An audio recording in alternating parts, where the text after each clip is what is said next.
Hey everybody, welcome to Bible class. Now, we have been talking about Isaac and Rebekah. If you remember, that was the last 6 weeks of study. But we're now on to Jacob. But how did we get there? I think it's important to remember where we've come from so that we know where we are now. So when we look backwards, you remember Isaac and Rebekah. They were married when Isaac was somewhere between 36 or so and 40 years old. It is guessed or assumed it's possible that Rebekah was actually a teenager whenever she was married to Isaac. Knowing some of the customs of the time, that's probably actually very likely.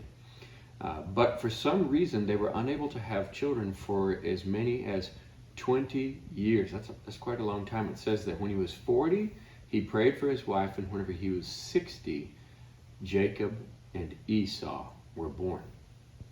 And that's quite a long time. Now, based on some archaeological discoveries and digs and artifacts and various things like that, we get an approximate date of about 2006 BC. Now, BC, of course, before Christ. That's the birth of Christ is generally accepted to be the 0 point of the timeline. 0 to 2021 today, and backwards, 0 backwards to 2006 before that. So that's kind of where we are with the timeline, and that this whole family tree, this group of people that we're studying about will ultimately become the Jews or the Hebrews.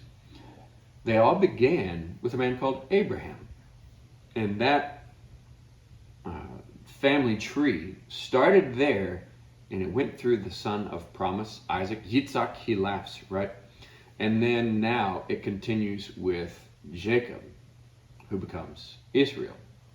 So I want to talk about Jacob and some of the things that happened to him, and really some of the things of the world of that time. So I have this to show you that I want to ask you, what do you think? I've got this jar, it's kind of heavy, of coins, and I have a jar of water.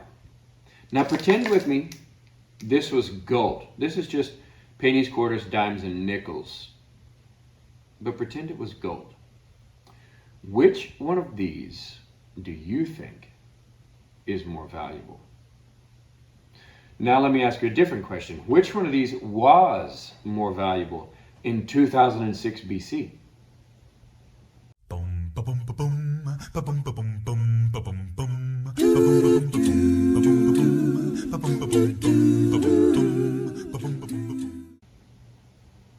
So in 2006 BC, in the land of Canaan in the days of Jacob, water was far more precious and important than gold. Yeah, I know this isn't gold, but you're pretending with me, right? Why is that? Well, if you live in a desert region where there's not a lot of water, and you don't have indoor plumbing where you can open up the tap and water just flows out of a sink, water is very important. It's very important for life. It's very important for your livestock, for your plants, all kinds of things. So water, far more valuable than gold. And in fact, a well where you get your water was such a important thing because, again, you had to have water to survive in such a desolate area. That a well would have to be protected. A lot of times there would be thieves that would come and try to steal the water from a well. And so a lot of times the shepherds that were working around that well would cover the well with a very large stone. This would help prevent thieves from just coming. Now, remember, the large boulders covering a well, that's actually going to come back and be important on Wednesday as we talk about it. And an interesting thing, to cover over or to plug up somebody's well was considered to be one of the worst crimes that could be committed against another person in ancient Canaan land, in the land of Israel.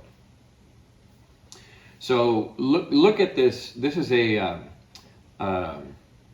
what do you call it? Like a satellite image where you can see that area of Israel. You can see, based on this satellite image, the land there. What color is it? It's kind of brown, right? And then you also see some places where there's green. What does it mean where there's green? Generally, that there is probably water available. What does it mean whenever it's brown? It means that there's not water available. So generally where it's brown, people don't really live there because you have to have water to survive. And then where it's green, people tend to live much more often. Now, that's not always totally true, but that's a general rule of thumb.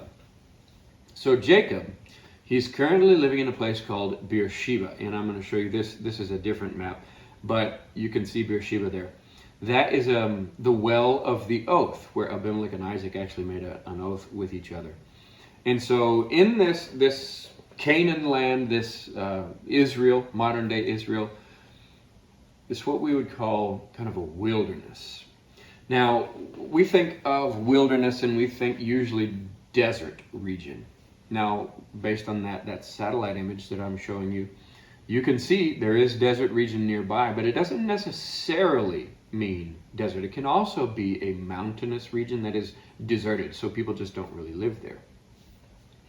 And so Jacob is living in this region, and so that means that he's also there with Isaac and with Esau and with his mother Rebekah. And so we know there's a couple of verses that I'm going to read here. A little bit about who Jacob and Esau are. So this is Genesis 25, verse 27. And it says that the boys grew up, and Esau, he became a skillful hunter, a man of the open country, while Jacob, he was content to stay at home among the tents. And then there's another, chapter 27, verse 3. So Isaac is asking Esau to go hunt and prepare some food so he can give him a blessing. And he says, now then, get your equipment, your quiver, and your bow. Go out to the open country to hunt wild game for me. So we know Esau was a man who liked to go out and be in the open country. He hunted. He was an outdoorsy kind of a guy, where Jacob was much more, a homebody, perhaps you might say. He stayed among the tents and did things around there. So he started out, Jacob, as one who would just kind of stay around the tents, but he actually became a shepherd, a much more outdoor kind of living person. There are tribes of nomadic shepherds in modern day.